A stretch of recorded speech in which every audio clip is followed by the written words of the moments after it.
à tous, voilà qu'on se retrouve pour un autre épisode de votre matinale Matin Bonheur et vous le savez, hein, cette matinale-là qui vous accompagne, qui vous réveille et qui vous accompagne tout au long de la journée. Je suis Nessie Ndri et lui, bien sûr que c'est Marcelin Govoy. Absolument. Merci beaucoup à tous et à toutes. Merci de nous faire plaisir d'être notre compagnie en ce mardi 17 avril 2018. C'est un grand plaisir d'égrener le chapelet de tout ce qui va rythmer ce matin, cet autre matin que nous avons le plaisir de passer ensemble. Avec mardi, on se focalise bien sûr sur le droit, la non-assistance à personne en danger. On va décrypter tout ça avec bien sûr Maître Koné Kiyobien qui nous fera l'honneur de son insigne auguste présence aux alentours de 7h00 sur bien sûr RTI 1. Et puis n'oubliez pas, on aura d'autres démembrements, on aura des reportages, on aura des focus, on aura des images, on aura tout afin de vous permettre de bien vous réveiller. À propos, bon réveil en version algérienne.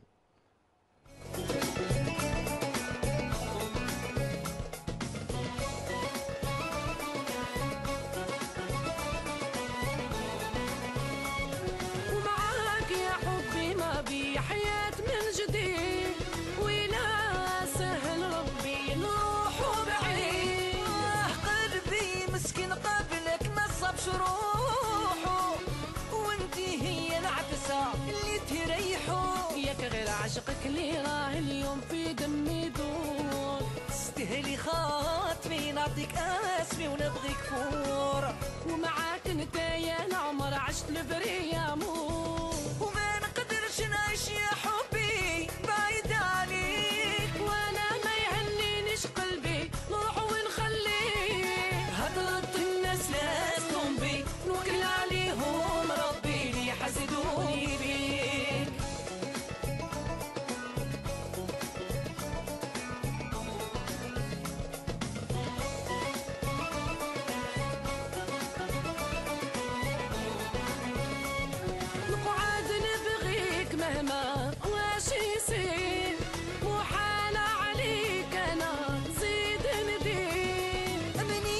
هذا الزنقاع يهبل قلبي عشقني فيك ذراع نهار الاول كيما نشوفكش نهارك حلو نتوحشك غير انتي جاميلي يديني عليك الشك بغاوني نخطيك وانا يا قلبي عاشقك ما نقدرش نعيش يا حبي بعيد عليك وانا ما يهنينيش قلبي نروح ونخليك هررت الناس لا تطنبي نوكل عليهم ربي يحسدوني بيك L'Algérie, 1, 2, 3, viva Algérie.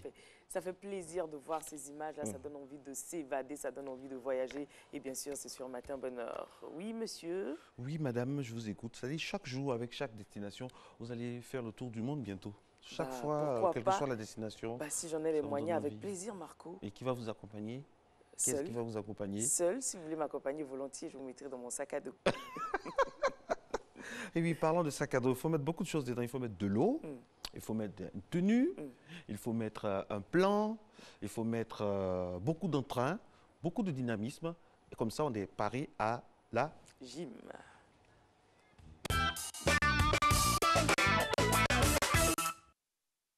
Bonjour à tous, hier on avait travaillé nos cuisses, aujourd'hui encore on continue cette fois-ci avec les battements de jambes. Donc je vais vous demander pour cela d'aller directement sur vos tapis. Allez, on descend, on se met sur l'avant-bras. Voilà, on tend les jambes sur le côté comme ça. On met la main en hanche et on va lever la jambe. On va faire 20 battements de jambes. Ok? Allez, 3, 2, 1, go! 1, 2, 3, 4, 5, 6, 7, 8, 9, 10, 1, 2, 3, 4, 5, 6, 7, 8, 9. Ok, super. Allez, on souffle un peu. On va repartir encore pour cet exercice. Allez, 3, 2, 1. Top, c'est parti. 1, 2, 3, 4, 5. Plus bas, Flora. 6, 7, 8, 9, 10. 1, 2, 3, 4, 5, 6, 7, 8, 9. Ok, super. Allez, on souffle encore un peu. Cette fois-ci, on va faire le battement de jambes. Toujours avec la même jambe, mais cette fois-ci, on ne va pas aller très haut. C'est-à-dire, on va rester là. Et on va le faire un peu en arrière. D'accord? Pour travailler en même temps la taille, le fessier et la cuisse. Allez, on repart. 3, 2, 1. Allez, top, c'est parti.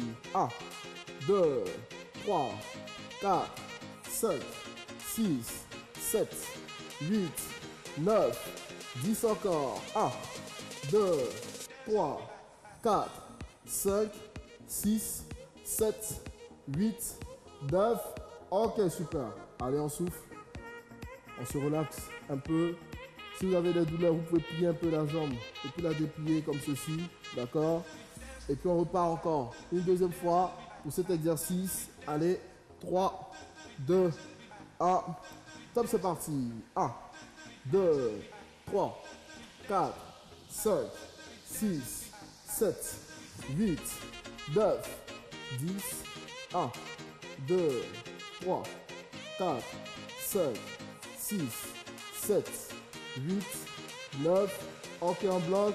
1, 2, 3, 4, 5, 6, 7, 8, 9. Et 10, super.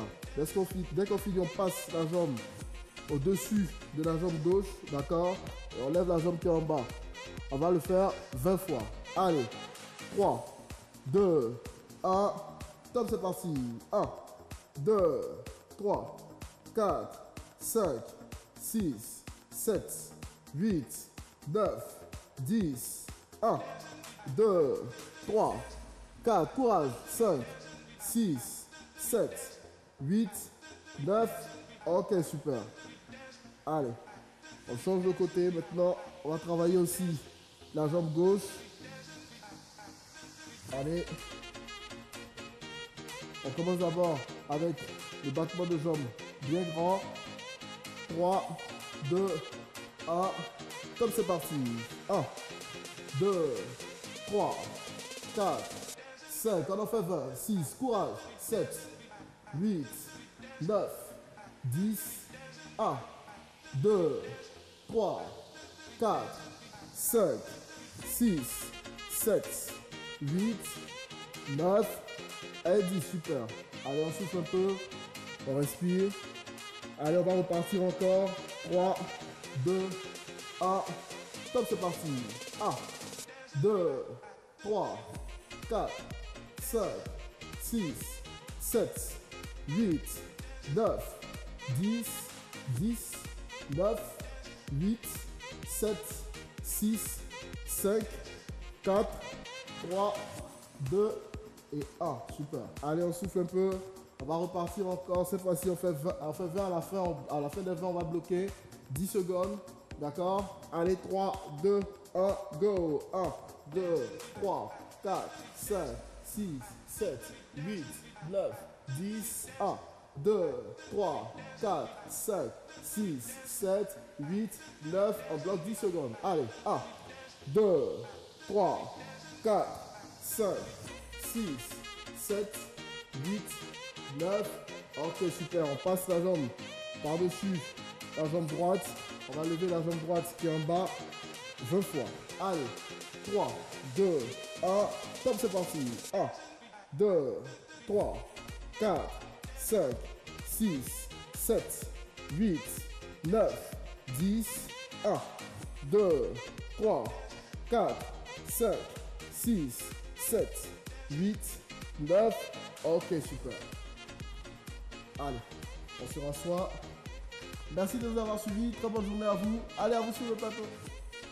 Oui, à nous sur le plateau, on est très heureux. Merci beaucoup, coach Fabio Capello. 17 avril 1971, c'est la date de l'indépendance du Bangladesh. Et donc aujourd'hui, nous souhaitons donc une très très bonne fête à tous ceux qui sont originaires donc du Bangladesh. C'est un pays on appelle ça c'est le pays du Bengale en bengali qui proclame son indépendance et se sépare de la partie occidentale du Pakistan dont il est séparé par 2004. kilomètres. Aujourd'hui également, comme tous les jours, il y a un prénom, n'est-ce pas, Nissi? Effectivement, et aujourd'hui, ceux qui sont à l'honneur, les prénoms, le prénom à l'honneur, c'est bien sûr Anissé. Les prénoms, puisqu'il y a des dérivés. Il y a des dérivés. Qui sont? Oui, Anis, Anissette. Anissette et Ouman. Évidemment. Anissette. On salue. Et Annie. Annie. Annie. On salue quelqu'un qui est un grand téléspectateur de ces matinales du côté de Guinée-Conakry. C'est un Ivoirien donc, qui se défend de ce côté-ci de notre continent. Il s'appelle André Anissé, que nous saluons.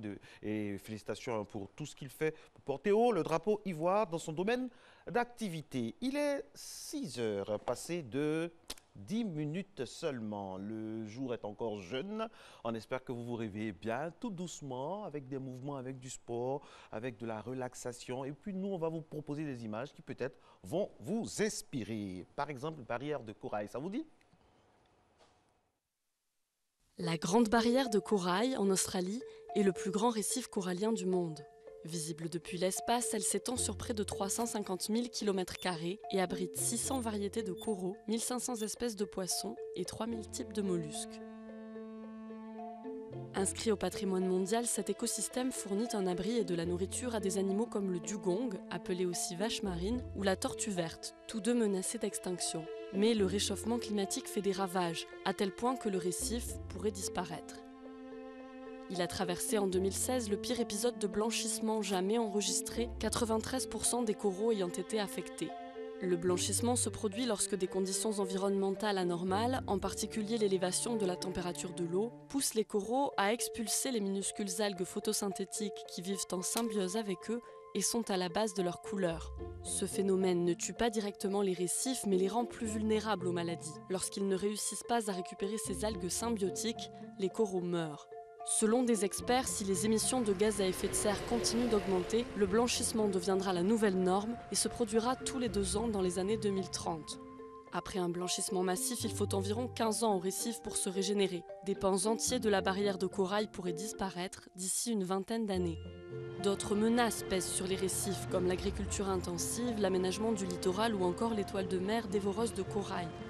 La Grande Barrière de Corail est aussi une destination touristique majeure qui génère plusieurs milliards de dollars de recettes et crée des dizaines de milliers d'emplois.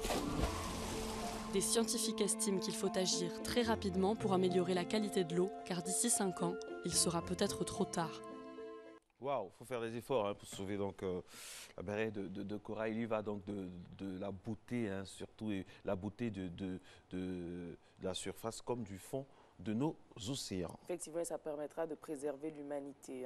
Peut-être que la technologie aussi nous permettra de préserver l'humanité de façon durable. Marco. Surtout dans le domaine de l'agriculture, qui est très important pour nos pays en voie de développement. Ça vous donne une idée? Effectivement, puisqu'il est sur notre plateau, Marco, notre expert en matière de technologie, va certainement nous donner un aperçu de ce qui sera l'agriculture de demain. Absolument. Jingle.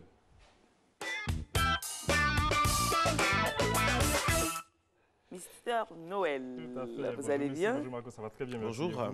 Ça fait toujours plaisir de vous recevoir ici. Merci. Surtout que vous nous faites rêver. Bien sûr que c'est très important, il faut rêver en très grand pour réaliser ensuite. Et donc c'est ce que nous verrons avec le futur de l'agriculture, parce qu'aujourd'hui l'agriculture est très importante, mais également la technologie. Et donc on va voir dans quelle mesure la technologie permet d'améliorer la qualité de l'agriculture. Et on verra même que ça améliore beaucoup plus de choses en fait. Lors du dernier salon de l'agriculture, on a entendu une phrase, il faut rendre l'agriculture sexy.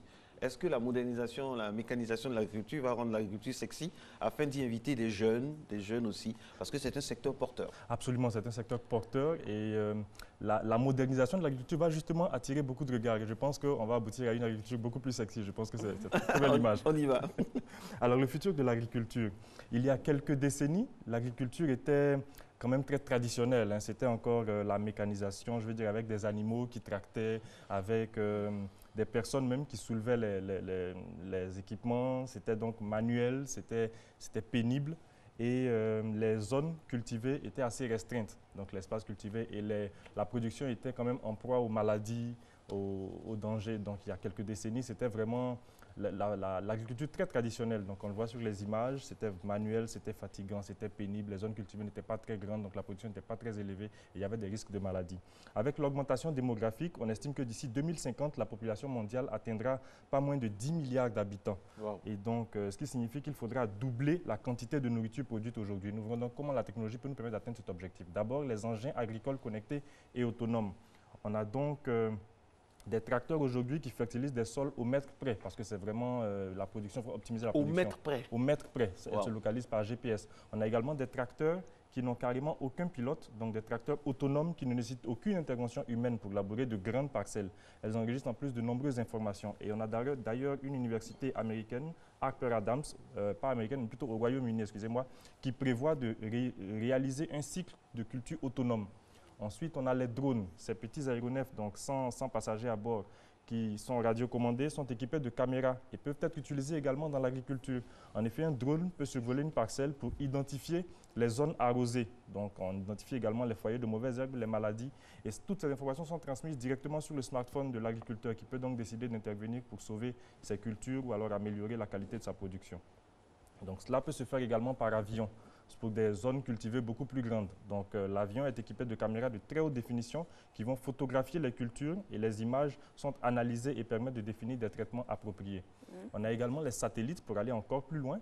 Les satellites qui permettent donc de tirer des clichés de certaines zones, donc des cultures beaucoup plus grandes, des espaces beaucoup plus grands, des superficies plus étendues, afin donc de définir des statistiques, d'analyser toutes ces données et définir donc les traitements appropriés, ce qu'il faut précisément pour pouvoir produire plus. Donc cela donne donc plusieurs couches, on analyse le sol et ces informations sont recoupées. Ces informations sont donc partagées entre plusieurs zones afin de définir les meilleurs traitements par zone. Mais on a également les robots. Aujourd'hui, les innovations comprennent des ramasseurs autonomes. Donc des chercheurs britanniques ont déjà créé des ramasseurs qui prennent 2 fois plus de fraises que l'homme. Et on a des cueilleurs robotisés capables de basculer entre plusieurs sortes de cultures. Donc c'est carrément automatisé, il n'y a pratiquement pas d'intervention humaine ou juste un homme pour superviser un peu les travaux, mais la production est beaucoup plus élevée. On a également des robots qui peuvent éliminer les mauvaises herbes avec une précision mathématique et qui utilisent pratiquement 90% en moins de produits chimiques que des méthodes traditionnelles. Et ici, au laser, on élimine les mauvaises herbes. Donc la production est améliorée, la quantité produite également. On a également des robots scanners autonomes qui radiographient le sous-sol afin de déterminer le pH et d'autres informations, donc l'acidité du sol. Et on a aussi des robots pratiques pour le rangement de la production. Donc ils sont entièrement autonomes et ils font donc leur travail. On a également les capteurs. Donc les capteurs aujourd'hui envahissent toutes les agricultures, tous les espaces exploités. Donc ces capteurs-là sont posés directement sur les végétaux pour éviter justement les insectes et les maladies qui sont transmises dans une zone à une autre. Toutes ces informations-là sont transmises au smartphone de l'agriculteur parce qu'aujourd'hui l'agriculture est carrément connectée, c'est l'agriculture 2.0. Et donc tout cela est analysé par l'agriculteur qui intervient. On a ensuite l'élevage 2.0. Wow. Alors, on passe carrément aux fermes verticales. Donc, vous voyez, avec les fermes verticales, tout à fait. Avec les fermes verticales, on passe à l'exploitation en hauteur. Donc, ce sont des espaces, c'est vraiment du high-tech, ce sont des espaces très améliorés qui permettent donc de cultiver des légumes dans des espaces confinés. Et la production est beaucoup plus élevée. Cette technique utilise 95% moins d'eau que l'agriculture conventionnelle. Une fraction d'engrais, donc très peu d'engrais et carrément 0 pesticides. Rien ne touche la plante. C'est un produit qui est propre à être mangé directement. Donc ces fermes verticales bénéficient parfois de systèmes qu'on appelle aéroponiques. Donc plutôt que d'être enfouies dans les terres, les racines des plantes pendent carrément dans les airs et sont aspergées périodiquement d'une fine brune d'eau et de nutriments. Donc la production est carrément décuplée. En principe, dans un champ conventionnel, ces mêmes plantes mettraient entre 35 et 40 jours à pousser. Ici, dans une ferme verticale, cela prend entre 12 et 16 jours. Donc de 35 à 40, on passe à 12 à 16 jours. Et on aboutit donc à carrément 30 récoltes par mois plutôt que 2 ou 3 dans l'année. Donc 30 récoltes par an, 30 récoltes par an, plutôt que dans une plantation traditionnelle, on a à peine 2 ou 3 récoltes par an. Quand même. Donc c'est carrément le futur. Et avec l'élevage 2.0, on a également les capteurs qui envahissent l'espace. Donc pour avoir du bon bétail, c'est-à-dire des animaux en bonne santé, les capteurs sont installés presque partout dans les bâtiments d'élevage. Ils permettent donc de mesurer chez les vaches, par exemple, la température et l'acidité du rumen. Ce sont des indicateurs très importants pour déterminer le bien-être de l'animal. Donc les caméras à infrarouge et détecteurs de chaleur permettent d'observer les vaches, leur comportement, leurs habitudes, leur température afin de connaître leur état de santé. Ces capteurs équipent aussi le robot de traite. Donc là, avec des caméras qui analysent la température, qui analysent le comportement des vaches, on peut donc savoir si la production sera en quantité et en qualité. Donc le robot de traite, et on a également l'imagerie 3D. Donc l'imagerie 3D permet d'analyser le comportement des animaux et savoir s'il y a une quelconque anomalie. On pose également des micros, donc des micros de très haute capacité, de très haute fréquence, qui permettent d'analyser tous les bruits, tous les sons émis par les animaux afin de déterminer n'importe quelle anomalie sur des périodes bien déterminées. Donc, mais également, cela va plus loin avec les poussins. Donc on peut aujourd'hui installer des capteurs de mouvement, des détecteurs de mouvement, pour analyser tous les mouvements des poussins. Donc, en cas de maladie, on voit si un poussin est mobile, s'il ne bouge pas, on peut automatiquement déterminer s'il est malade et l'isoler pour ne pas contaminer les autres poussins. Donc là, l'aquaculture 2.0. Donc là, c'est au niveau des poissons et on a l'IMIT, donc qui est un institut environnemental de recherche américain qui a déterminé, qui a donc imaginé, qui a créé un système de recyclage de l'eau pour la pisciculture. Donc les poissons sont dans un environnement isolé, il n'y a aucun contact avec l'extérieur et ces poissons donc peuvent grandir, peuvent évoluer sans pratiquement aucune intervention humaine. Donc c'est autonome, l'eau est recyclée, il est réutilisé et c'est pratique pour des zones où la quantité d'eau disponible est assez faible quand même. Donc on peut effectuer de l'élevage là et c'est important aussi pour les zones de reculture. Donc toutes ces technologies, que ce soit les drones, que ce soit les engins autonomes, que ce soit donc les fermes verticales permettent d'augmenter, d'élargir les zones cultivées, d'améliorer la qualité de travail aussi. La qualité de travail des agriculteurs permet d'augmenter la production, surtout, mais il y en a également la recherche génétique qui permet donc de déterminer les meilleurs gènes, les meilleurs spécimens à utiliser, à étudier en fonction des réalités, de faire des croisements et tout ça. Donc la génétique également intervient. Donc c'est toutes ces technologies qui vont permettre, je pense, d'ici 2050, de satisfaire tous les besoins en alimentation de la planète. Vraiment, hein, quand l'Afrique sera équipée de tout ça, on va aller très très vite, puisque l'Afrique, c'est un grenier. La terre est fertile, surtout en Côte d'Ivoire particulièrement. La terre est très fertile quand on verse de l'eau avec un peu de tomate dedans, ça pousse. Ça pousse très vite, effectivement. Alors déjà, pratiquement sans toute cette technologie, on est déjà quand même leader dans de nombreuses cultures. Donc imaginez donc les résultats qu'on pourra obtenir avec l'intervention, avec l'insertion de toutes ces technologies dans l'agriculture. Mais il est important également qu'elles soient modernisées, parce que les résultats actuels sont quand même, on peut faire mieux. Il faut réduire la pénibilité de ceux qui travaillent dans les plantations, tout ça. Tout à fait.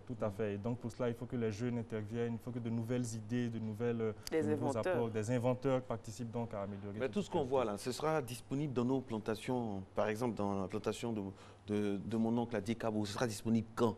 Est-ce qu'un jour ce sera vulgarisé?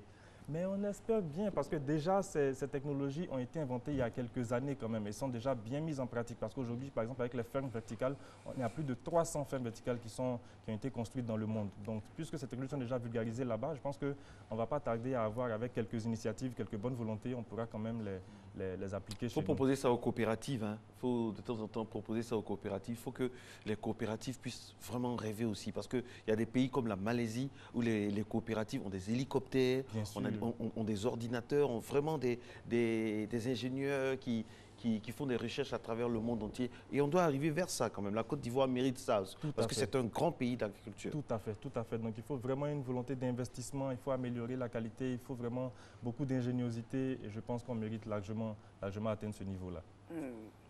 Super. Allez, et vous avez déjà essayé? En agriculture? Oui. C'est un domaine qui m'intéresse assez, mais je suis encore en train de réfléchir. Vous n'avez pas le temps avec tout ce qui est Non, je suis encore très technologie en ce moment. Alors, est-ce que il n'y a pas une certaine inégalité? J'ai vu dans l'élément que tout est concentré aux États-Unis, au Royaume-Uni, en Asie, tout ça. Et les autres pôles, là où on produit de plus en plus, parce que voilà.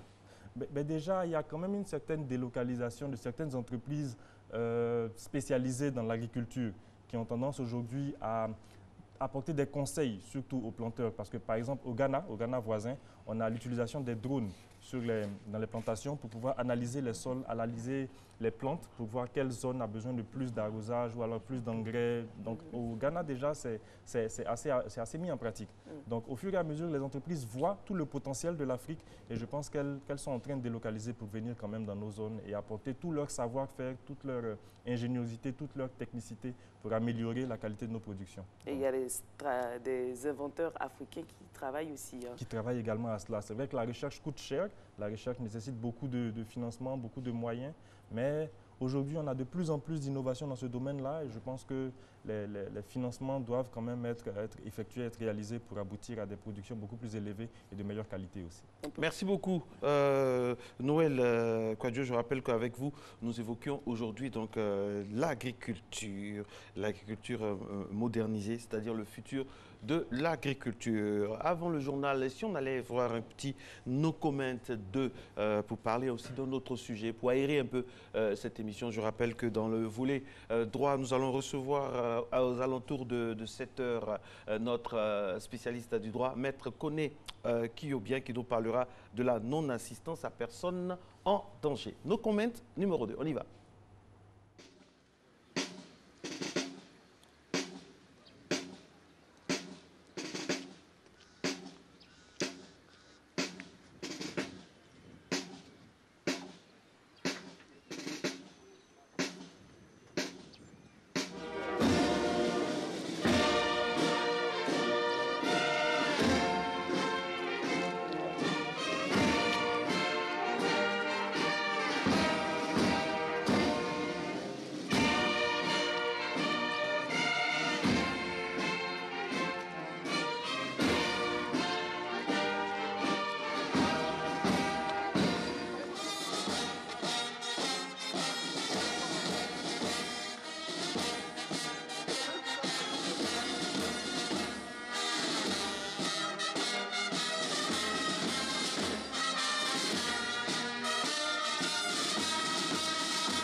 Rigueur et dévouement donc, de notre gendarmerie. Un petit clin d'œil à tous ceux qui sont les garants de l'ordre et de la sécurité de notre pays, qui abattent un travail très important, qui font partie des amis du matin, qui se lèvent très tôt également. Voilà, un petit clin d'œil. Et puis, aux alentours du 1er mai, hein, par rapport à la fête du travail, nous allons avoir une immersion dans le monde de la gendarmerie avec beaucoup d'éléments, beaucoup d'invités assez constillants. Merci d'être à Matin Bonheur. Nous continuons notre chemin tout doucement. Beau réveil à toutes et à tous.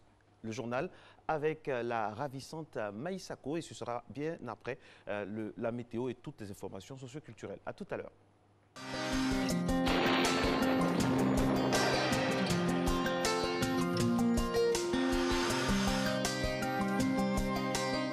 MTN, everywhere you go.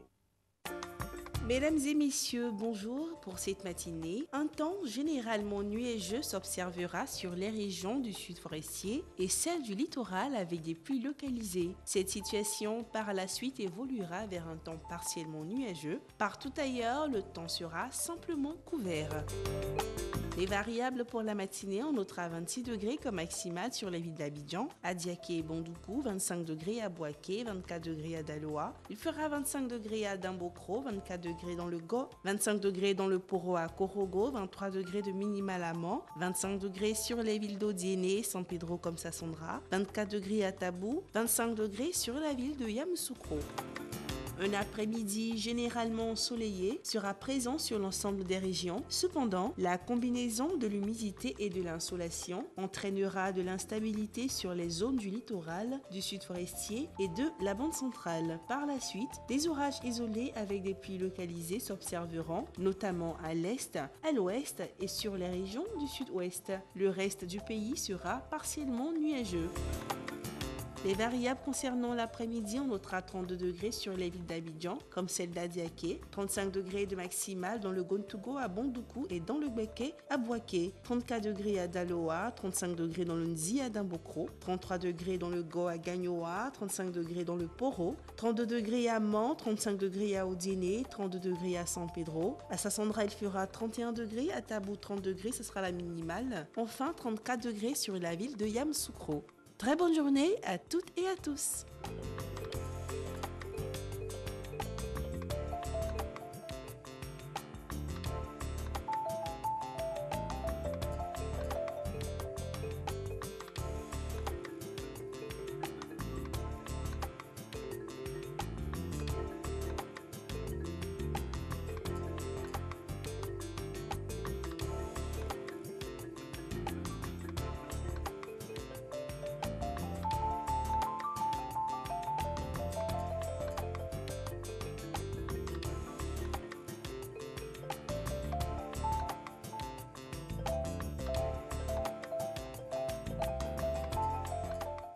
MTN, everywhere you go.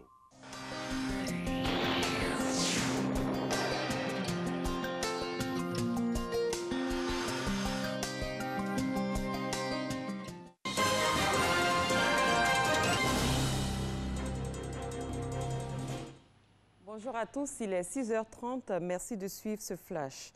Les relations diplomatiques entre la Côte d'Ivoire et la Syrie datent de 1993, 25 années de coopération qui devraient se renforcer avec la visite officielle du président Alassane Ouattara au Koweït. Déjà, plusieurs accords de coopération ont été signés entre les deux pays. On en parle plus amplement avec notre envoyé spécial au Koweït, Abiba Dambélé Saoui.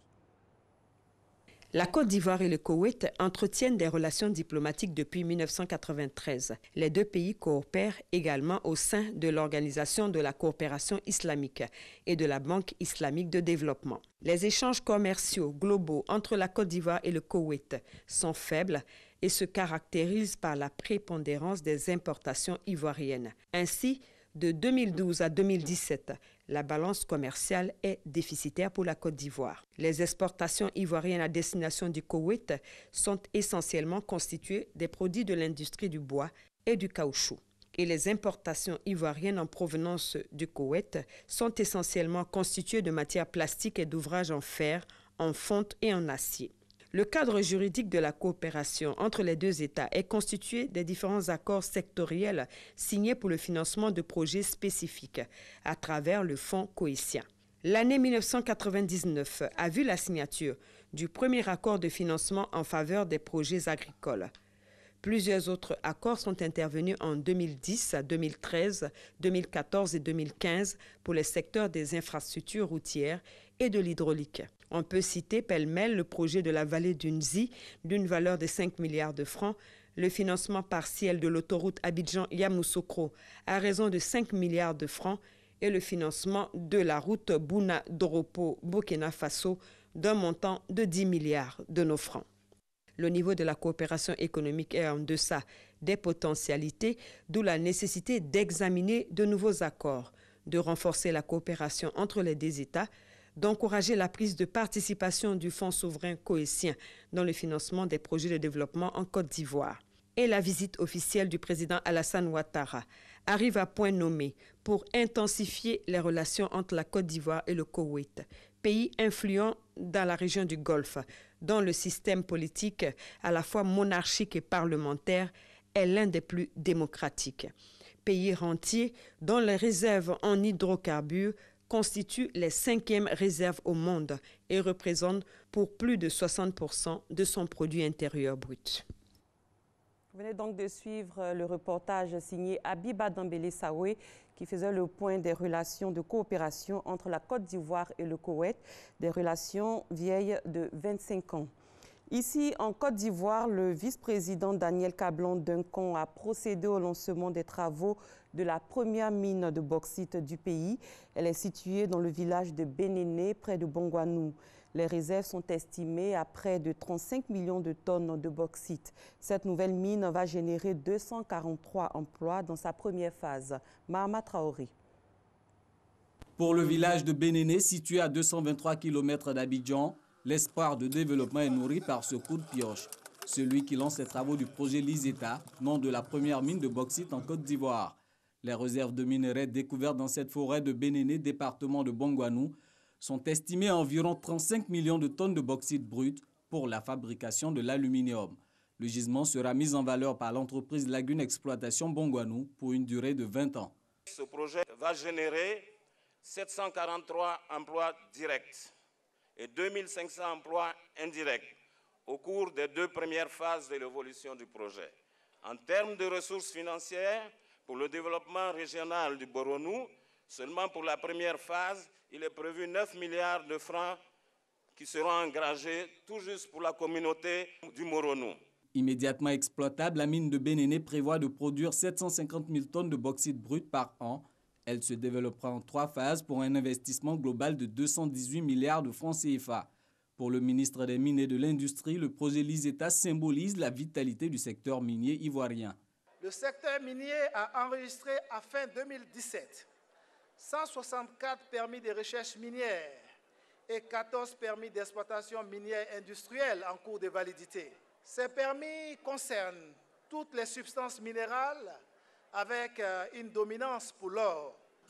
Le vice-président Daniel Kablan-Duncan rassure les populations de Bénéné. Le gouvernement fera tout pour la réussite du projet Liseta. L'étude d'impact environnemental et social validée par le ministère chargé de l'environnement prend en compte les légitimes préoccupations des populations relatives à un cadre de vie sain.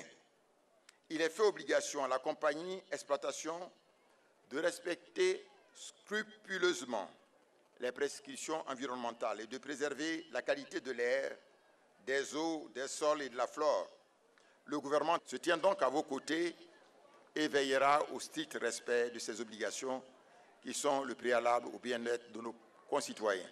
Je souhaite vivement que la mine de bauxite de Bénéné procure à ces généreuses régions du Moronou et à ces braves populations le bien-être et le bonheur espérés par toutes et par tous.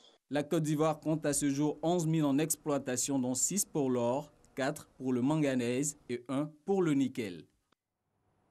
En images, le corps préfectoral a décidé de fermer aujourd'hui, durant toute la matinée, le marché de gros de Boaké. Le temps pour lui d'échanger avec les opérateurs économiques en vue de trouver une solution définitive au climat d'insécurité qui y prévaut. Le marché de gros de Boaké a été en 2 mois le théâtre de 3 braquages au cours desquels 84 millions de francs CFA ont été emportés. On met le cap sur le village de Douala, dans la sous-préfecture de Séguéla, où 7 membres d'une famille ont trouvé la mort après avoir mangé de la semoule de maïs, communément appelée kabato. Le sous-préfet de Douala est allé exprimer la compassion du gouvernement à la famille endeuillée. Quelle est la véritable cause de ces décès? Des éléments de réponse avec notre correspondant Ngana Konaté. Le drame a jeté la consternation au sein des populations du village de Nadala, dans la sous-préfecture de Douala, département de Séguéla. Une famille burkinabé a perdu 7 de ses membres. Ils sont décédés suite à une intoxication alimentaire. Bakayoko Massé est le tuteur de la famille qui a vécu le drame. Le jour où le drame s'est passé, le petit frère même qui est tombé le premier est venu me voir et m'a salué. Maintenant, quand moi je suis parti à la maison, avec le collègue qu'il était, est venu me voir à la maison. Il dit, il faut aller chez tes étrangers. Vraiment, ça va pas, c'est le jeune frère. Je suis parti, il saigne, il crache, le crachat blanc, et puis il fait des vomissements. Bon, on l'a pris maintenant pour aller à l'hôpital à Douala. Maintenant, il est parti prendre ma moto pour le suivre. Et ce jeune frère allait me voir encore pour dire que sa fille est tombée. Je suis venu encore, c'est les mêmes choses qui se répètent. Donc, je vais prendre ma moto encore, les femmes, ainsi de suite. Et tous sont passés par Douala. Et de Douala maintenant, le docteur a dit de bon, les avoir à Séguéla. C'est des Séguéla maintenant où tous ces morts-là se sont produits.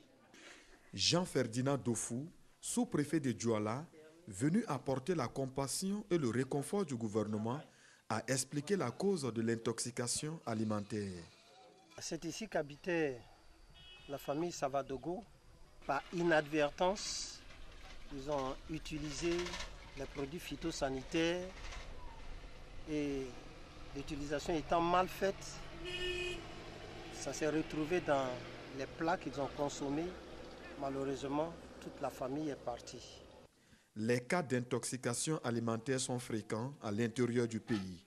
Le sous-préfet de Douala, une équipe sanitaire ont sensibilisé la communauté villageoise à l'utilisation correcte des produits phytosanitaires. Dans un autre registre, le Festival des musiques urbaines d'Anoumambo, FEMUA, 11e édition, démarre aujourd'hui à l'Institut national de la jeunesse et des sports, l'INJS. Le commissaire du festival, Assalfo, était le dimanche dernier sur le site à Marcory. Objectif, voir les installations et prendre les dispositions sécuritaires afin que la manifestation se passe dans les bonnes conditions. Issa Tchonanyeo. Marcory, Institut national de la jeunesse et des sports, INJS. C'est ici qu'aura lieu cette année la 11e édition du FEMUA, Festival des musiques urbaines d'Anoumambo. L'ancien site, le village Anoumambo étant en travaux. À 24 heures de l'événement, les techniciens sont à la tâche. Actuellement, ils sont de monter un pont d'écran, un pont de 8 mètres, juste pour accrocher les écrans. C'est depuis le jeudi que nous sommes là pour les travaux. Bon, puis quant à le mardi soir, on doit finir tout. Le commissaire du FEMUA, Assalfo, accompagné par Manaja, est sur le site pour voir l'avancée des travaux. C'est un grand podium de 18 mètres sur 12 qui permet aux artistes d'être aussi à l'aise sur scène. Et comme on veut donner un spectacle grandeur nature, c'est du live, c'est des jeux de lumière, c'est vraiment un événement qui doit être bien représenté en son et en lumière. Il fallait donner un bel espace. Sur le plan de la sécurité, rien n'est négligé. Par rapport à Anoumambo, on a plus de facilité pour sécuriser parce qu'on a une grande entrée. Les artères ne sont pas difficiles à contrôler. Et puis aussi, on a une police nationale qui travaille avec nous depuis la première édition. Point de vue sécurité, nous n'avons pas à craindre. Le FEMUA 11, qui a pour thème Jeunesse africaine et immigration clandestine, sera animé par 15 artistes nationaux et internationaux. La ville de Korogo va abriter en même temps les festivités de cette grande messe de la musique africaine. Les magiciens profiteront de cette 11e édition pour rendre hommage à Lukwa Kanza qui fêtera ses 60 ans. Le FEMUA est prévu du 17 au 22 avril prochain. Toujours en culture, les lampions se sont éteints le samedi dernier sur la 38e édition du Popo Carnaval à Bonois avec le défilé géant et l'incinération du roi du Popo Carnaval au stade municipal. Cette 38e édition a été l'occasion de célébrer non seulement la culture abourée, mais aussi la diversité culturelle. Cette année, l'événement s'est déroulé du 2 au 14 avril à Bonois. Nous restons avec Issa Tchonanyeo pour le compte-rendu. Incinération du roi Popo au stade municipal de Bonois. Symbole de la fin de la 38e édition du Popo Carnaval 2018 dans la cité de l'Anana. Une édition qui aura tenu toutes ses promesses. Défilé géant des festivaliers, présentation des potentialités touristiques et culturelles de la région, dialogue interculturel avec les prestations de danse du terroir et d'ailleurs. Signe d'une diversité culturelle manifeste au cours du plus vieux festival de Côte d'Ivoire.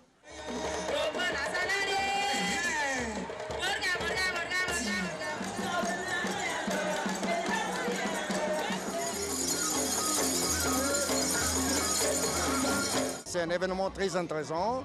La tradition me plaît beaucoup, comme la Bisa à Bassam. Alors je ne rate pas chaque fois d'assister ici. Le Popo Carnaval, c'est aussi et surtout le déguisement des festivaliers. C'est une seule fois dans une année, donc on en profite. Voilà, une fois dans l'année, comme tu l'as dit, on en profite et on s'amuse. Le mercure monte d'un cran avec l'arrivée du comédien Gaulle Michel au Popo Carnaval, ambassadeur de cette 38e édition. Le Popo Carnaval, c'est une affaire de la Côte d'Ivoire. On doit se l'approprier. Ce carnaval se veut international. Donc il n'y a que nous pour vendre ce carnaval. Le Popo Carnaval mobilise plus d'1 millier de festivaliers. Un engouement populaire salué par les autorités. Le festival de Bonois est ancré dans le calendrier des arts et cultures de notre pays. Tout le monde attend le Popo. Tout le monde s'organise en fonction du Popo et il n'y a qu'à lever la tête et en voyant ce flot humain, nous ne pouvons que dire merci et bravo aux initiateurs. Fini la 38e édition du Popo Carnaval. Les organisateurs pensent déjà à la 39e édition avec des innovations à l'ouverture et des partenariats avec d'autres festivals. À l'étranger, le journaliste angolais et défenseur des droits de l'homme Rafael Marques de Moret a annoncé hier qu'il serait jugé la semaine prochaine à huis clos pour un article de 2016 concernant le procureur général de l'époque. Rafael Marques avait mis en cause le magistrat João Maria de Souza dans une transaction immobilière au relent de corruption, ce qui lui vaut d'être jugé pour outrage. Le nombre de migrants détenus par les autorités libyennes a enregistré une nette baisse sur un an, passant de plus de 27 000 en mai 2017 à 5 200 actuellement, selon le chef du département de lutte contre l'immigration clandestine. Un fait qui a permis la fermeture d'une vingtaine de centres de détention depuis mai 2017. Le pays ne compte plus que 32 centres de détention contre 53 en mai 2017. Cette baisse s'explique par l'accélération du rythme de rapatriement des migrants menée notamment par l'Organisation internationale pour les migrations. C'est la fin de ce 6h30. Merci de l'avoir suivi. Très bon début de journée à tous et à toutes. Merci beaucoup, Maïsako. Merci, Marco. Il faut ajouter donc à toutes ces informations qu'aujourd'hui, nous célébrons le départ, il y a 10 ans, d'une grande figure de la conscience africaine, la conscience nègre, la conscience noire. Il y a exactement 10 ans, s'en allait dans la paix vantée de l'éternité. Aimé Césaire, nos pensées ce matin courent vers ses proches, vers sa famille. On a un grand plaisir à vous proposer ce reportage-là avec le plus martiniquais, le plus antillais des Ivoiriens, Serge Billet, qui a côtoyé l'homme avec qui il a recueilli énormément d'informations consignées donc dans des ouvrages présents ou à venir. Retour au cahier d'Aimé Césaire. C'était le 12 mars 2007. Au lendemain d'un concert en Martinique, Alpha Blondy rencontre Aimé Césaire. Les deux hommes parlent de la Côte d'Ivoire, de la crise qui secoue le pays à l'époque. À la fin de l'entretien, Alpha Blondy offre à Césaire une casquette aux couleurs du drapeau ivoirien. Ce monsieur est pour nous, Africains, le symbole même, tu comprends, du combat de tous les Africains. Développer le mind, développer le cerveau. Pourfendeur du colonialisme, Aimé Césaire s'intéresse très tôt à la Côte d'Ivoire. Lorsqu'en février 1950, 19 militants du PDCI-RDA sont tués par les colons à Boisflé, Dimbocro et Séguéla, il leur rend hommage dans ce poème.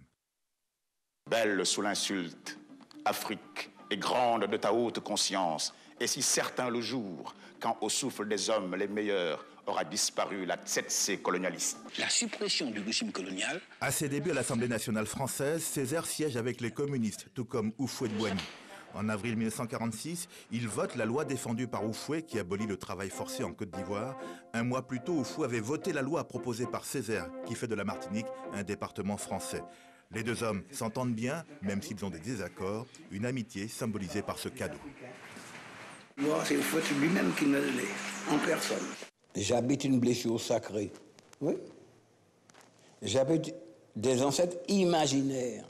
Étrange paradoxe, l'œuvre d'Aimé Césaire est souvent plus connue en Côte d'Ivoire et en Afrique qu'en Martinique, comme le révèle une enquête en 2003. On a constaté justement en interrogeant les jeunes qu'ils vous connaissent plus en tant que maire de Fort-de-France qu'en tant qu'écrivain. Est-ce que finalement c'est quelque chose qui vous désole ou bien est-ce que vous vous dites que nul n'est poète chez lui? Écoutez, il ne faut pas se faire d'illusions. Je n'ai jamais cherché une publicité quelconque. Mais je comprends très bien que les jeunes Martiniquais ne me connaissent pas. Pourquoi nous vivons dans un monde qui a été un monde fait par le colonialisme. Qu'est-ce que c'est que mon œuvre est un cri contre le colonialisme. Vous devinez bien que rien n'a été fait pour instruire la jeunesse dans un tel domaine. Césaire a découvert l'Afrique grâce à Senghor, son ami de toujours. Il a reçu le président sénégalais en 1976 en Martinique et s'est rendu à Dakar et Conakry, mais jamais à Abidjan, ce qui ne l'a pas empêché de brandir son passeport ivoirien en 1995. Une des composantes essentielles de la culture martiniquaise, et qui est vaste, qui est diverse, une de ces composantes essentielles, c'est l'Afrique, hélas, si longtemps méconnue par nous, ignorée de nous et parfois méprisée par nous. Il est temps que cela cesse et aujourd'hui, je constate avec satisfaction les immenses progrès qui ont été accomplis. Désormais, nous nous connaissons. Je n'ai plus rien, mon cher Billy, vous êtes nôtre, vous êtes martiniquais et je pense que moi aussi je suis ivoirien. En 2004, Aimé Césaire enterre un de ses compagnons de lutte après tant d'autres partis trop tôt. Ça vous fait quoi à chaque fois de voir un des vôtres partir comme ça? Ça vous fait quoi à chaque fois? Césaire esquive la question. Il n'aimait pas s'étendre sur la disparition de ses amis qu'il finira pourtant par rejoindre en 2008. Aujourd'hui, 10 ans après son décès, Césaire, l'homme universel, est aussi grand, mort, que vivant. Excellent document donc de Serge Billet que nous prenons. Merci beaucoup donc à cet érudit, à celui-là qui nous fait découvrir ces personnalités, qui nous fait profiter de leur savoir. Voilà, vous êtes sur Matin Bonheur, justement le rendez-vous du savoir. On va savoir un peu plus en matière donc d'entrepreneuriat, gestion de la production. C'est l'intitulé de l'intervention aujourd'hui de notre consultant maison d'ici. Oui, bonjour. Bonjour. Bienvenue merci. chez vous. Bonjour Marco, merci beaucoup de m'accueillir chez nous. Alors, on va démarrer avec la notion de production. Oui, la notion de production, parce que vous avez vu dans l'entrepreneuriat, on a vu la gestion financière, la gestion commerciale, la gestion des ressources humaines, mais il y a le cœur de l'activité qui est là, qui est la production, c'est-à-dire la fabrication des biens ou bien la prestation des services que nous allons servir aux clients. Eh bien, cette production ne se fait pas sans mal du tout. Il suffit de rater un seul pan de cette production, de cette gestion, et l'entreprise va dans le décor. Je voudrais donner 2 exemples. Une fois, je me rends à la gare routière d'Adjamé et je vois quelqu'un qui est en train de produire du jus d'orange. Est-ce que vous comprenez? C'est un mécanisme très simple pour la production du jus et je pense que cette production fait concurrence aux produits finis qui sont vendus à la gare. Effectivement. Mais vous voyez les conditions dans lesquelles le jus d'orange est produit. Ça me fait penser à l'intoxication alimentaire de tout à l'heure. Dans le journal. Dans le journal. Vous voyez? Donc, on peut faire un très bon produit, mais si c'est produit dans des conditions sanitaires pas du tout hygiéniques, on provoque plutôt des problèmes, on crée des problèmes plutôt aux clients. Alors que le jus d'orange, on voit l'orange, on voit comment elle est pressée, voilà. On voit comment elle est faite de façon hygiénique ou pas. Voilà, donc c'est ça. Dans la même veine, je vois aussi des gens au bord de la route qui font des jus d'ananas. Je ne sais pas si vous passez, regardez un peu comment ça se fait. Voilà.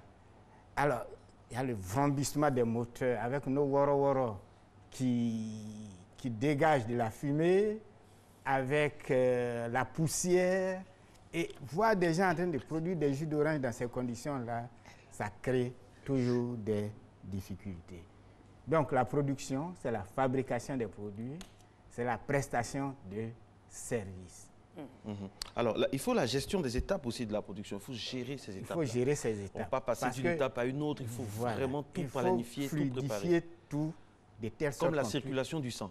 Exactement. C'est-à-dire qu'avant d'entrer dans l'atelier de production, il y a les matières premières. Donc, qui dit matière première dit matière première de qualité Parce que si vous n'avez pas de matières premières de qualité, comment vous voulez avoir de bons produits finis? On va revenir par la suite du débat à l'entreprise Nessie qui va fabriquer des aliments et on va voir comment elle va gérer ses stocks. Mais qui dit gestion des stocks dit local, entrepôt. Où est-ce que je stocke mes matières premières? Cette matière première, quelle est sa qualité? Comment je m'approvisionne? De telle sorte que les équipements que j'ai dans mon atelier soient toujours en train de tourner, qu'ils ne s'arrêtent pas. Est-ce que j'ai toujours cette matière première? Donc, gestion des stocks. Après, la deuxième étape, c'est la gestion des processus. C'est-à-dire, dans l'atelier, qu'est-ce que je fais? Je donne un exemple comme ça pour survoler. Lorsque j'ai 100 kg, par exemple, de manioc, de farine de manioc, je peux produire de la kéké, je peux produire de la toupou, je peux produire du gari, je peux produire quoi encore? Du placali. Du placali. De l'amidon. L'amidon, etc. Donc, quand je rentre dans mon processus, comment est-ce que je combine tout cela pour avoir le meilleur chiffre d'affaires possible? Est-ce qu'avec mes 100 kilos, je produis un peu d'akéké, un peu de gari, un peu d'atoupou? Est-ce que ce ne serait pas s'éparpiller? Est-ce que ce ne serait pas s'éparpiller? Non, on ne s'éparpille pas. On part d'une matière première qui est le manioc. Il y a une diversification. Maintenant, on va diversifier dans la production. Mais est-ce que mes machines me permettent de faire cela? Si ça ne me permet pas de faire cela, comment je m'organise pour tirer le meilleur profit de mes matières premières? Ça aussi, il faut pouvoir gérer et il y a des techniques pour gérer tout cela. Et puis après, tout ce qui va sortir de la machine de l'atelier, on va le voir. Il y a des sous-produits, il y a des coproduits, il y a des produits principaux. Comment obtenir tout cela dans la chaîne? Je prends par exemple quelqu'un qui a un moulin à riz. Il veut faire du riz blanchi, n'est-ce pas? Bien. Mais il lui faut des paddies de riz, de la matière première. Mais le riz local, les paddies de riz viennent d'où? On a plusieurs variétés. On a le danané, le ceci, le cela. Non, moi, je vais produire du riz blanchi. Est-ce que je mélange toutes ces variétés-là de matières premières? Mais ça va me donner quelle qualité de riz blanchi? Or, si je produis du danané, il faut que je produise du danané jusqu'à la fin de la chaîne. Mais quand je produis le danané, quand je produis le riz, le son de riz, qu'est-ce que j'en fais? La poudre de riz, qu'est-ce que j'en fais? Est-ce que je laisse ça comme ça? Est-ce que je ne peux pas récupérer pour faire d'autres produits? Vous voyez? Donc, on part de la même matière première et puis on arrive à des produits diversifiés à partir de la même matière première. Donc, tout ça, il faut le penser, il faut le gérer. Lorsque, ça c'est une seule matière première, mais si vous ne surveillez pas l'arrivée du riz, si vous ne stockez pas correctement le riz, ça va poser problème. Imaginez que vous dites, bon, ok, j'achète du riz pour 1 million. Lorsque j'ai fini mon usinage, j'aurai 2 millions de francs. Et puis, pour mauvais stockage du riz, ça prend de l'avarie. On va continuer la semaine prochaine. Et l'exemple va continuer comme ça. Ça, c'est un seul produit. Mais maintenant, si vous entrez dans une cuisine où on vous demande de la kéké, du riz, de la bouillie d'igname, de la bouillie de banane, etc. Donc, il faut avoir toutes ces matières premières. Comment vous les gérez? Si vous laissez, les gens ils vont voler. Si vous stockez mal, ça pourrit. Effectivement. Et si vous mettez des produits, des matières premières pourries dans votre système, vous intoxiquez la population. Et puis, la gestion de la production, c'est toute une science. Hein. C'est toute une science. C'est tout un art. Oui, il y a la logistique dedans, il y a la conservation dedans. Et c'est tout ce qu'on va voir à partir de la semaine prochaine. Ça, c'est le plus bon teaser, ça. Merci beaucoup à vous, très cher doyen. C'est un plaisir de voir donc, vos paroles et de s'enrichir de tout ce que vous montrez à ces jeunes entrepreneurs. Et merci en leur nom déjà pour toute cette génération, ces générations que vous avez contribué à former. Merci. beaucoup. La semaine prochaine. Il est 7 h dans quelques instants seulement, dans quelques petites minutes. Il va être 7 h du côté de Touba et dans toute cette belle région de notre pays, la Côte d'Ivoire. Merci d'être un matin bonheur, de vous réveiller avec Nessie et Marco. La pub et on se retrouve juste après.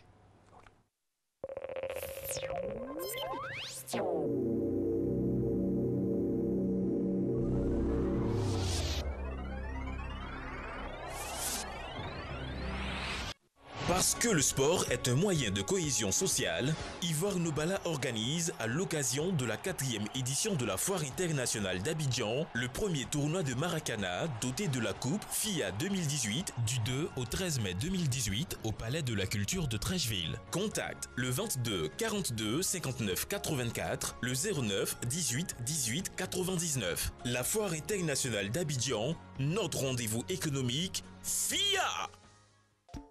Le collège Descartes a 50 ans. Et oui, 50 ans. L'ensemble du groupe Descartes, composé du lycée international Descartes, programme français et ivoirien de l'école EGES, vous convie aux cérémonies 250aires qui se tiendront du 25 au 28 avril 2018 à Abidjan. Anciens du collège Descartes et de EGES, vous êtes tous attendus pour prendre part à ces festivités. Venez vivre des moments inoubliables. Contact 0905 12 70 03 96 30 26 08 35 53 39.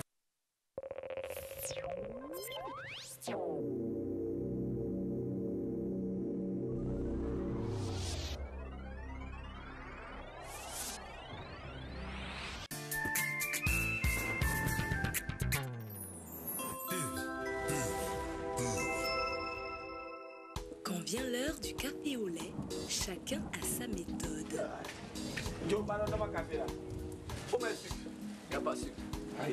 Les connaisseurs, eux, choisissent Top Lait Café au lait, un instantané délicieux pour un moment d'exception. Bonjour. Bonjour. Tu as du sucre? Bien sûr. Café, sucre et lait. Le 3 en 1 de Top Lait. Le meilleur des cafés au lait. Maman, tu as changé de lait? C'est très bon. Oui, c'est le lait Leti, vitaminé, riche en calcium et au goût crémeux. Il te fera déborder d'énergie. Maman, j'ai gagné. Tiens, du nouveau par ici. C'est Leti. Leti, lait en poudre instantané, vous garantit pleine forme et bonne santé. Excellent pour les sportifs. Leti, le maximum d'énergie. Top Lait Vanille vous fournit un max d'émotions. Buvons Top Lait, lait d'énergie, vitamines en protéines et c'est Top Lait. Top, top, top, top, lait. Top, top, top, top, top, lait. 100% énergie, vitalité, vitamines en protéines et c'est Top Lait. Top, lait. Top, top, top, top, top, lait.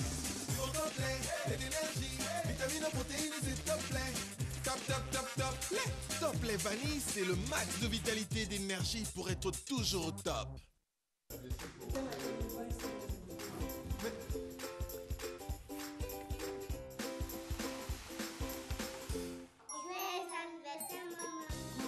Se réunir autour d'un bon repas est une tradition chez nous. Comme à toutes nos rencontres, il y a toujours beaucoup de joie partagée. Mais surtout au menu, de bons plats de riz La Rizière. Son goût unique et son parfum captivant font de chaque repas un moment de pur bonheur. La Rizière, la source du bon riz. Ce que femme m'a fait ce matin-là.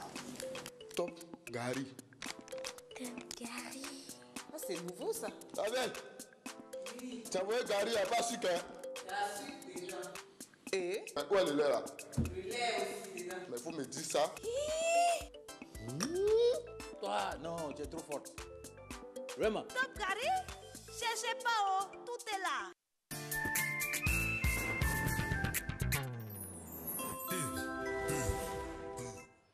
La pub proposée par la direction commerciale et marketing qui nous assiste pendant toutes ces 95 minutes qu'on passe en votre compagnie. Et également, Marco, vous le saviez, si vous n'assistez pas à des personnes qui sont en danger, vous encourez à des peines de prison.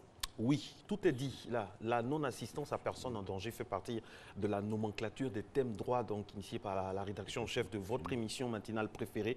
Et c'est avec Maître Koné Kiyobien, notre spécialiste depuis maintenant 2 saisons, qui nous fait le plaisir d'être présent ce matin une fois de plus.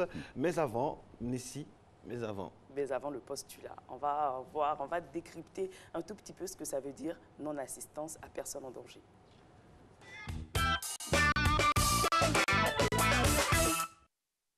Non-assistance à personne en danger.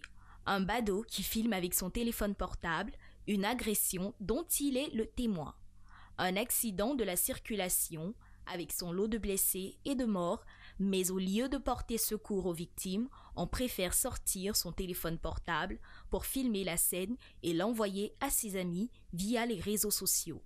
Bienvenue dans le nouveau monde des photographes hors pair.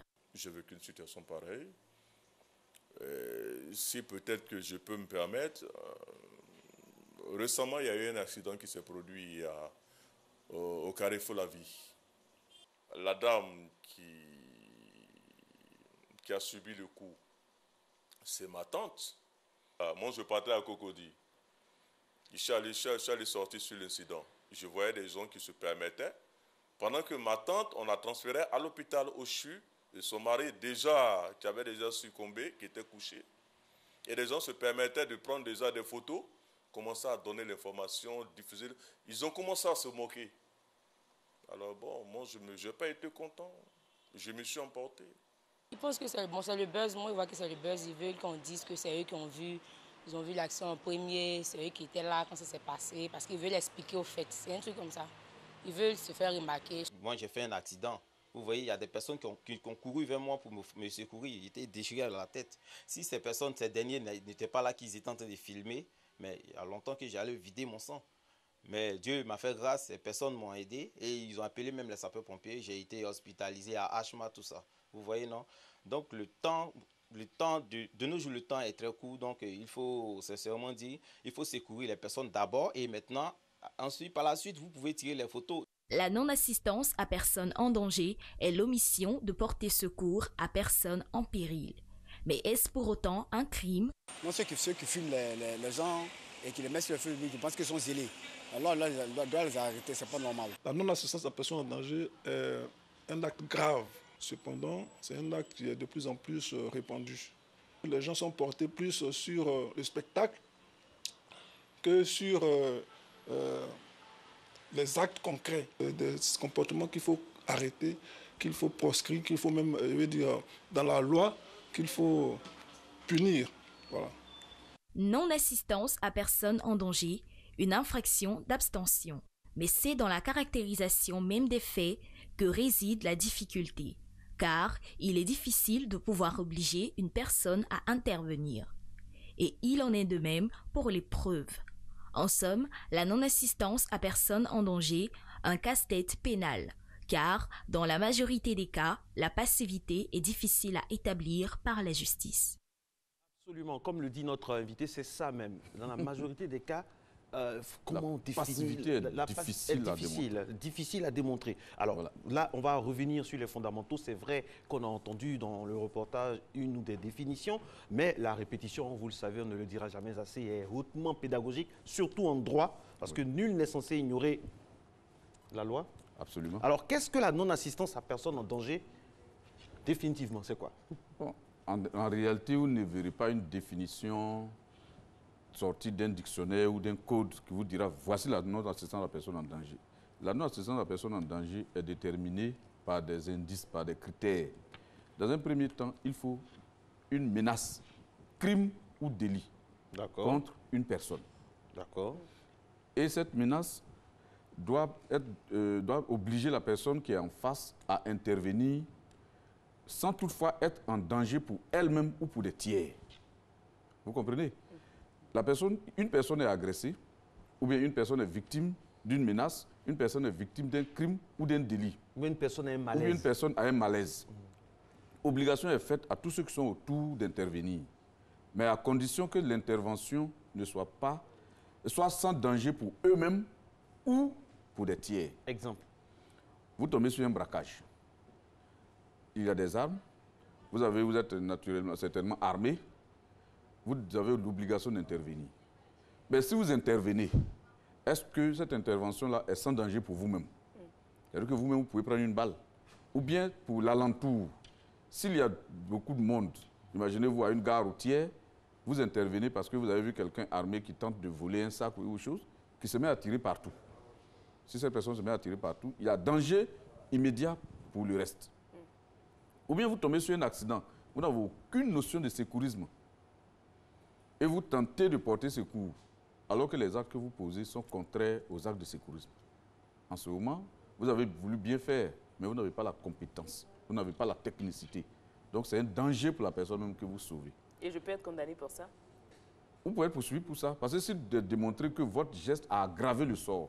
Donc tout ce que vous pouvez faire, déjà le fait d'appeler les secours, c'est déjà porter assistance à la personne en danger. Mais au lieu de porter secours, si vous mettez à filmer et à balancer à vos amis, comme il a été dit dans l'élément filmé, il balance à ses amis. Mais les amis ne sont pas les pompiers. Or, si par exemple vous avez balancé, vous avez filmé, à police secours, balancé à police secours, bon, je ne fais la publicité de personne, non, c'est et balancé publique à un site de secours, par exemple un site des pompiers, ou bien balancé sur le site de la RTI pour que diffusion soit faite. Par exemple, vous avez été victime, pardon, vous avez été témoin d'une scène où il faut poursuivre certainement ceux qui ont commis l'infraction. Vous prenez les images, vous les balancez, de sorte à diffuser pour permettre à tous ceux qui ont compétences et capacités et de pouvoir faire ce qu'il faut comme acte. Là, en ce moment-là, on ne dira pas que vous avez fait. Vous êtes passible d'une infraction de non-assistance à personne en danger. Aux États-Unis, il y a eu un débat, mais vraiment fou, entre guillemets, sur un groupe de presse qui a filmé une agression et il y avait une victime qui était par terre et le caméraman était mu par le scoop parce que c'était un quartier UP, c'était dans l'Upper East Side, un quartier vraiment très chic et ils étaient omnibulés par le scoop et ils se sont contentés de filmer jusqu'à ce que la personne agonise. Ça, c'est... Oui, en fait, tout est question de législation. Certainement, la législation américaine sur ce point a ses critères, mais la législation en général romano-germanique, je dirais que de laquelle est issue la législation ivoirienne, a établi ces 3 critères. Maintenant, si vous filmez pour les besoins de votre plaisir, d'un scoop. En ce moment, pour les besoins d'un scoop, mais quelqu'un qu'on va mourir, quand on filme, quel est le scoop qu'il faut avoir? Et c'est l'occasion de dire aujourd'hui que nos concitoyens sont maintenant aujourd'hui animés par une volonté, je ne sais pas, le macabre plaît. Morbide. Le cynisme plaît. On se plaît aujourd'hui, on prend plaisir à filmer ce qui montre la souffrance, ce qui démontre l'agonie de l'autre. Et ça, un jour, on y reviendra. On y reviendra, c'est certainement sur les questions sur les questions de je vais vous aider avec votre micro. Ah, d'accord.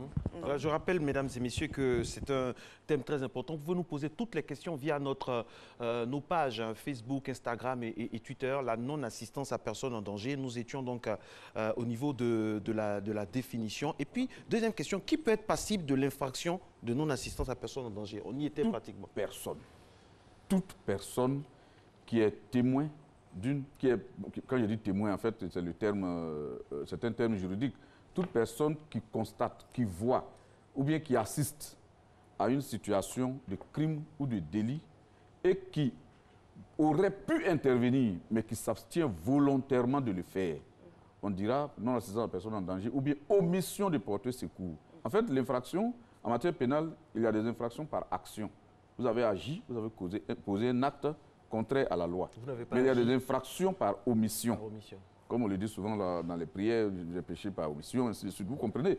L'infraction par omission, le fait de s'abstenir d'eux, alors qu'on aurait pu. Voilà l'infraction, voilà la quintessence de l'infraction. Vous vous abstenez de poser l'acte que vous auriez pu, sans danger pour vous-même, sans danger pour autrui. Et généralement, ce sont des faits qui se passent dans la rue. Oui. Ceux qui filment, on ne les connaît pas forcément. Donc, comment faire la preuve de la non-assistance à personne en danger? Non, parfois, ceux qui filment sont eux-mêmes filmés. Vous l'avez constaté. Et ceux qui filment, Mais si vous avez eu le temps de... Il y en a même qui vont jusqu'à faire des selfies. Lorsqu'on vous leur demandera pourquoi on n'a pas porté secours, non, j'étais dans l'impossibilité de le faire parce que je n'avais pas les compétences nécessaires. Mais pendant ce temps, vous avez eu le temps d'aller faire des selfies. C'est-à-dire vous mettre de dos avec un appareil pour montrer que vous étiez présent, prendre plaisir avec un large sourire face à la personne qui agonise, alors que certainement vous aurez pu peut-être la dégager simplement de la rue, vous la mettez sur le bas-côté pour éviter que des véhicules l'écrasent, et vous partez faire des selfies. En ce moment, si vous êtes filmé, on pourra vous reconnaître sur la photo. C'est comme en Europe, il y a eu des cas où, par exemple, aujourd'hui, il y a des lois dans certains pays, on a parlé de harcèlement de rue. À l'époque, une personne est harcelée, les autres sont là, chacun est passible, chacun croise les bras et chacun passe son chemin. Mais aujourd'hui, si vous êtes témoin d'un harcèlement, que vous êtes dans la possibilité d'intervenir, que vous n'intervenez pas, on vous poursuit. Vous voyez? Parfois, l'agression n'est pas forcément violente avec des armes. Il peut y avoir des agressions. Vous voyez un petit gars qui... Bon, quand je dis un petit gars, je veux dire un petit monsieur, pas petit péjorativement, mais je veux dire quelqu'un de corpulence moindre qui vole un bien à une dame et un autre est là, tout costaud, grand sportif, qui, au lieu de chercher à appréhender celui-là, se met à filmer. Mais en ce moment-là, qu'est-ce qu'il va invoquer? Il va dire qu'il pensait certainement que l'autre était armé, il était torse nu, avec une simple culotte. Ok, maître, cette passivité dont vous parlez n'est pas seulement inhérente au commun des mortels, hein. Même au niveau de la médecine, dans nos hôpitaux ou dans nos corps habillés, la passivité dans les hôpitaux, le refus par exemple des forces de l'ordre, peuvent-elles être assimilées à de la non-assistance à personne en danger? Quelqu'un est victime d'un braquage, il appelle « Ah non, nous on n'a pas d'essence, hein, on n'a pas de moyens, on ne peut pas venir ». Comment on qualifie ça? Oui, mais quelquefois il n'appelle même pas. Vous vous présentez à un poste de police ou bien dans une brigade de gendarmerie, il y a des moments où vous tombez sur quelqu'un qui vous dit « Je vous suis ». Et ceux-là, heureusement, ils sont les plus nombreux. Mais il y en a par contre qui disent, bon, nous ne savons pas ce qui se passe, on n'a pas de carburant, bon, écoutez, débrouillez-vous. Ou bien à Djamé, souvent, il y a quelqu'un qui m'expliquait qu'un jour, il a été victime d'un vol, ils ont volé son sac en train de courir et il a vu les policiers en faction, il leur a dit, mais venez, aidez-moi à faire, il dit, ah, nous ne sommes pas de service. Bon, ici, ce ne sera même pas la non-assistance à personne en danger, ils seront poursuivis pour faute professionnelle. Lourde.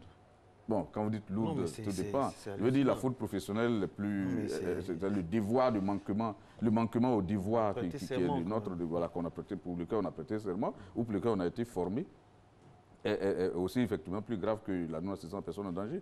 Mais ou bien à l'hôpital, il arrive des moments où des personnes arrivent. Il n'a qu'à payer d'abord. Les personnes qui sont chargées les personnes qui sont chargées, médecins, infirmiers et autres. Ça, c'est courant, ça, dans certains hôpitaux. Ils disent, bon, on n'a pas le temps. Ou bien ils sont assis, ils traînent les pas avant de venir. Non, il n'a pas payé. On peut les poursuivre. On regarde la carte d'identité à leur devoir.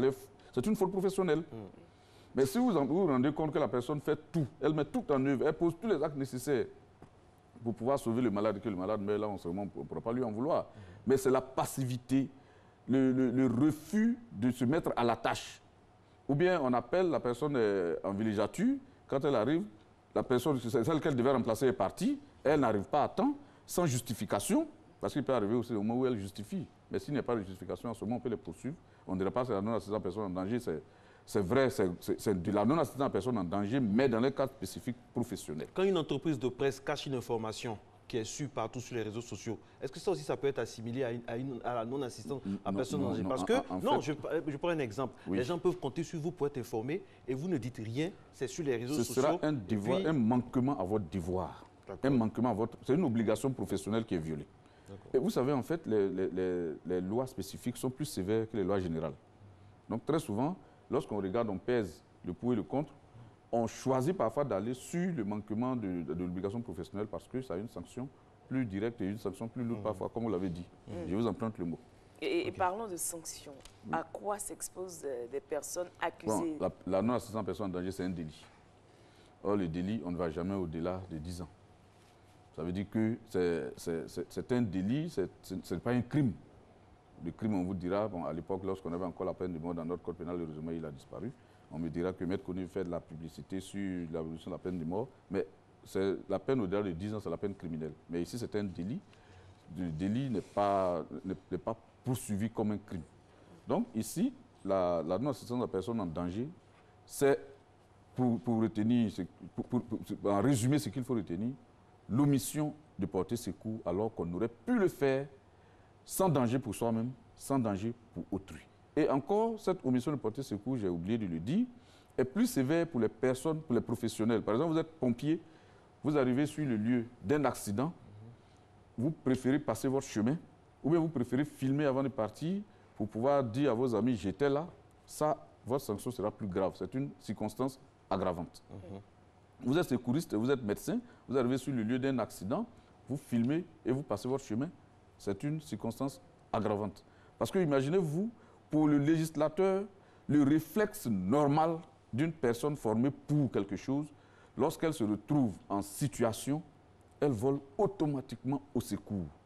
Mais si vous, malgré vos compétences, malgré toutes les qualités que vous avez, malgré l'impossibilité qu'il y a, tout danger est écarté pour autrui, pour vous-même, vous arrivez sur les lieux et vous préférez passer votre chemin, mieux vous filmer, en ce moment, la circonstance, c'est aggravante. Un militaire, un policier, quelqu'un un corps habillé, on va dire ça comme ça, pendant une prise d'otage, qui se cache dans la salle de confort, on assimile ça à quoi? Non, vous avez dit, mais on dit sans danger pour lui-même. Mais quand vous dites une prise d'otage, en général, on ne sait même pas je pose la question parce que... Oui, en général, on ne sait même pas combien il y a de preneurs d'otages. Il y a danger pour lui-même. Dès lors qu'il y a un danger normal, réel, la personne est en droit de pouvoir se mettre en sécurité d'abord. Je prends le cas de celui qui m'a raconté l'histoire des policiers à Diamé. Bon, certainement qu'on a vu un seul voleur. Certains me diront peut-être qu'il y a des complices cachés. Bon, s'il se présente, on a eu des cas où, par exemple, pour une intervention non calculée, les policiers se retrouvent pris à partie. Bon, ici, ils sont deux. Par exemple, on a plus de 10, 20 bandits. En ce moment, il y a un danger pour eux-mêmes. Donc, c'est comme l'a dit la présentatrice, c'est un casse-tête juridique. Parce que lorsqu'on dira, vous avez omis de porter assistance, la personne dit, je ne t'ai pas assuré que j'étais en sécurité, je ne t'ai pas assuré qu'il y avait la sécurité pour les autres. Mais par exemple, lorsque la personne est à son poste, comme on le dit au commissariat, on dit, bon, il y a un braquage, le véhicule porte le numéro tant. Même si vous ne pouvez pas partir parce que vous n'avez pas de carburant, vous pouvez prendre la peine de diffuser le numéro pour que ce véhicule-là soit recherché. Mais si vous tombez sur la personne, comme les faits qui ont été rapportés, la personne vous dit, je n'ai pas de carburant, je ne peux rien pour vous. En ce moment-là, elle a manqué... Ils sont trop nombreux, on ne peut pas intervenir. Alors, la particularité... Donc, quand il dit ils sont trop nombreux, on ne peut pas intervenir. Bon, comment il sait qu'ils sont nombreux? Peut-être que celui qui vient dire aussi les faits, dit le monde, s'il dit il y a 10 voleurs, que lui il est seul. Il vous dira on ne pourra pas intervenir. Mais il peut lui dire, bon, diffusez au moins le numéro pour qu'on sache. Est-ce qu'il ne peut pas appeler ses autres collègues? Merci, bien sûr. Il peut appeler du renfort, tout ça. Oui, il peut appeler du renfort, oui, bien sûr. Alors, le maître, la particularité de la non-assistance à personne en danger code pénal est que l'on reproche à quelqu'un une abstention et non d'avoir commis un acte. Comme on a dit, c'est complexe. C'est dans la caractérisation même de l'infraction que réside la difficulté. Il est difficile de pouvoir obliger, par exemple, une personne à intervenir. Il est également difficile d'apporter la preuve d'une non-assistance à personne en danger. Justement, c'est là le casse-tête. C'est là que vous avez touché le problème du droit. Comment obliger quelqu'un à intervenir? Sauf si cela rentre dans ses attributions. L'élément de force de l'ordre, c'est son obligation de faire. C'est son travail. Le médecin, c'est son travail. Mais le passant, comment vous l'obligez à intervenir? On compte seulement sur le réflexe humain, sur l'instinct de survie, sur le réflexe citoyen. Comme l'a dit même le législateur dans les actes préparatoires, lorsque vous verrez en 1934, lorsque ce texte était discuté à l'Assemblée nationale, c'était ça l'un des éléments. Le réflexe citoyen. Donc s'il n'a pas filmé, il ne peut pas être condamné? Non, au lieu de porter assistance, s'il court, se met à l'abri.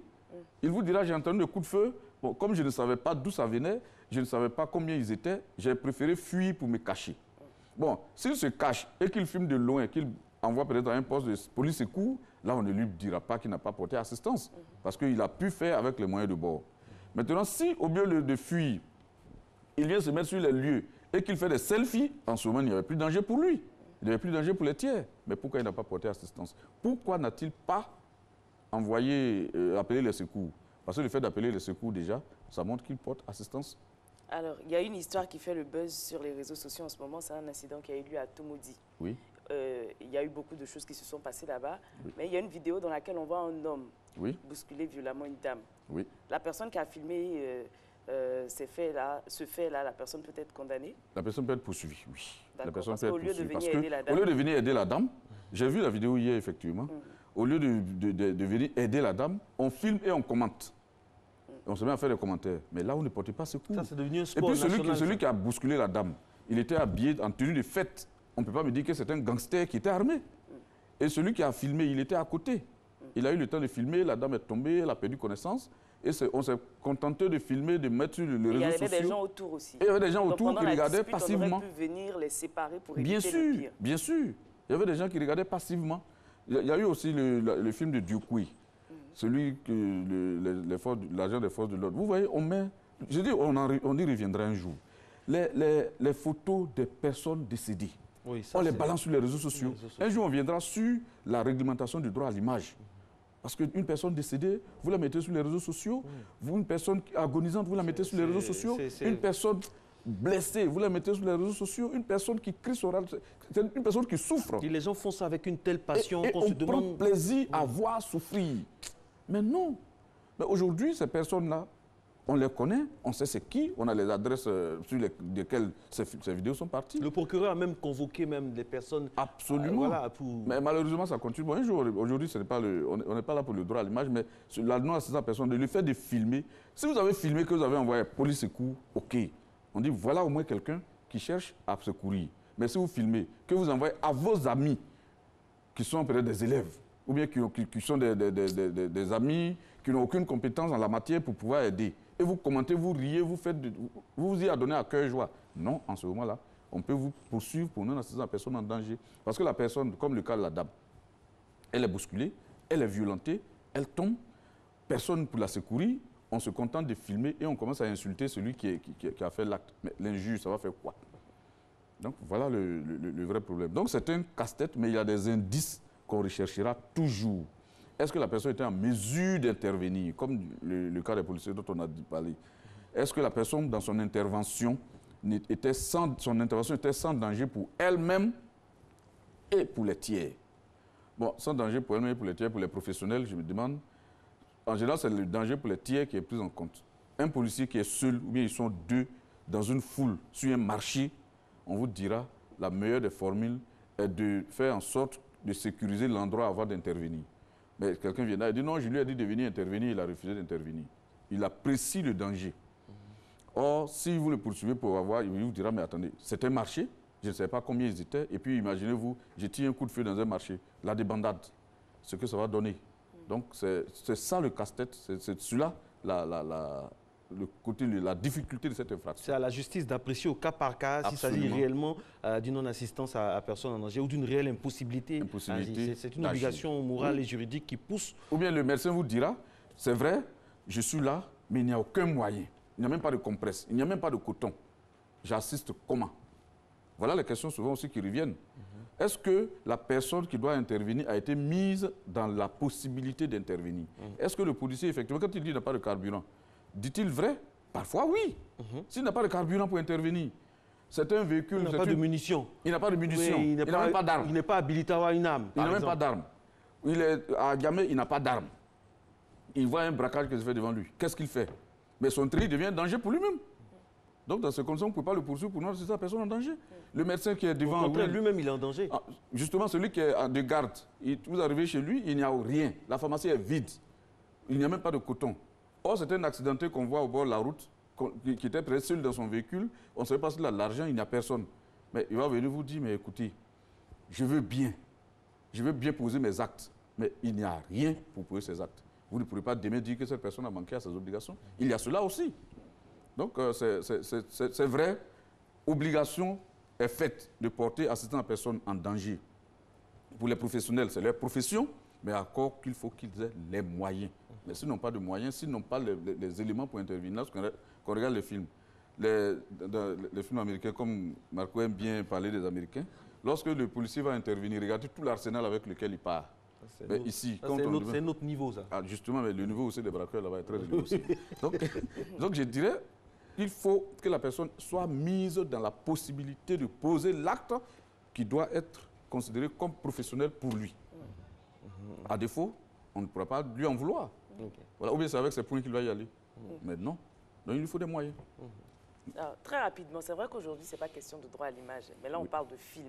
Il y a des gens qui filment, qui se permettent de filmer. Si moi, je passe, il y a un accident, je vois quelqu'un en train de filmer, est-ce que j'ai le droit de prendre cette personne en photo pour aller montrer à la police? Parce que je ne la connais pas. Vous filmez. Non, je prends la personne qui filme en photo pour aller... Au lieu de faire ça, si vous allez directement aider, c'était pas justement. D'accord. Voilà. Si vous allez directement aider, c'est mieux. Parce que si vous avez le temps de filmer, ça veut dire que vous aurez pu appeler au secours. Bon, si vous démontrez que le film que vous faites, c'est pour envoyer au secours, au poste, au service chargé. Non, je parle de celui qui filme, la personne qui filme. Pour prouver que la personne quelqu'un va venir vous filmer. Quelqu'un va venir vous filmer aussi. Maintenant, quelqu'un viendra vous filmer, on dira non. Mais on ne démontrera pas que vous étiez en train de filmer celui qui filme. On dirait qu'il était en train de filmer la personne qui agonisait. Donc vous voyez la difficulté. C'est le même acte. C'est-à-dire si vous portez secours et qu'après, vous dites à la personne qui est dans le besoin qu'au lieu de vous sauver, lui, il a filmé, mais c'est la personne qui va la poursuivre. D'accord. Vous comprenez? Merci beaucoup, Maître Koné-Kyobien. La non-assistance à personne en danger, c'est un sujet assez passionnant, complexe, mais vivement, très prochainement sur Matin Bonheur, avec bien sûr la permission de la rédactrice en chef, le droit à l'image. Ça, vraiment, on aura également beaucoup de choses à dire. Rassurez-vous, Nessie, vous n'êtes pas en danger. Nous sommes très heureux et nous espérons que vous vous êtes bien réveillés. Soro Félicité signe l'écriture technique de cette émission. Rédaction en chef Kadi Fadiga, toute l'équipe technique. Bonne journée à toutes et à tous. Audio Jungle.